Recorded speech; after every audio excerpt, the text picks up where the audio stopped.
Thank you universe કે આટલી સરસ ટીમ, આટલા સરસ આઈડિયા, આટલા સરસ વિચારો, આટલા સરસ લોકો, આટલી બધી સરસ દુનિયા અને આટલી સારી સારી ઓપોર્ચ્યુનિટીઝ આપણને આપવા માટે યુનિવર્સનો દિલથી થેન્ક યુ.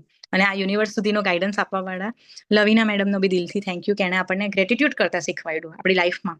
અને જેટલું આપણે ગ્રેટિટ્યુડ કરતા જઈએ છીએ એટલી વધારે સારી ઓપોર્ચ્યુનિટી આપણી પાસે આવતી જાય છે. તો થેન્ક યુ કે આવા અમેઝિંગ લોકો આપણા બધાની સરાઉન્ડિંગ છે, એ બધાને દિલથી થેન્ક યુ.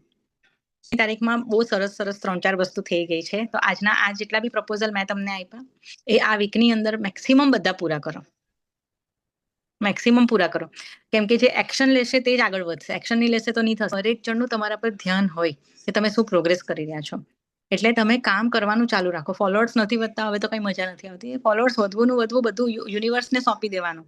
આપણું કામ નથી. આપણું કામ છે ખાલી ડેટાને પહોંચાડવાનું, લોકો સુધી સારો ડેટા પહોંચાડવાનું.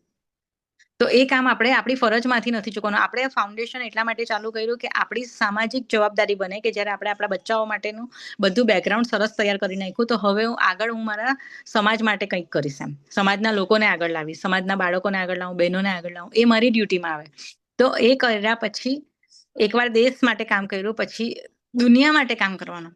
કે આ જે બહેનો મારા દેશના લોકોને સારું નોલેજ આપી રહ્યા છે તો એ તમારા દેશના લોકોને બી સારું નોલેજ આપશે. અને એ ભાઈએ એવું કીધું કે I wish your foundation will be work in US shortly.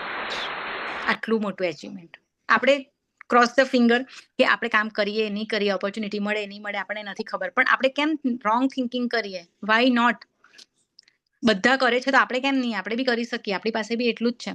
તો બહુ જલ્દી આપણું ફાઉન્ડેશન બધા લોકો માટે કામ કરશે, આખા વર્લ્ડ વાઇડ કામ કરશે. ઓકે, તો આપણે બધા 2 મિનિટ એના માટે પ્રે કરીએ દિલથી આંખ બંધ કરીને. એટલે એક સાથે બધાની વિશ જાય. યુનિવર્સ બી એના માટે આપણે નવા આઈડિયા આપે રોજ, અને આપણે બહુ જલ્દી પ્રોગ્રેસ કરીએ.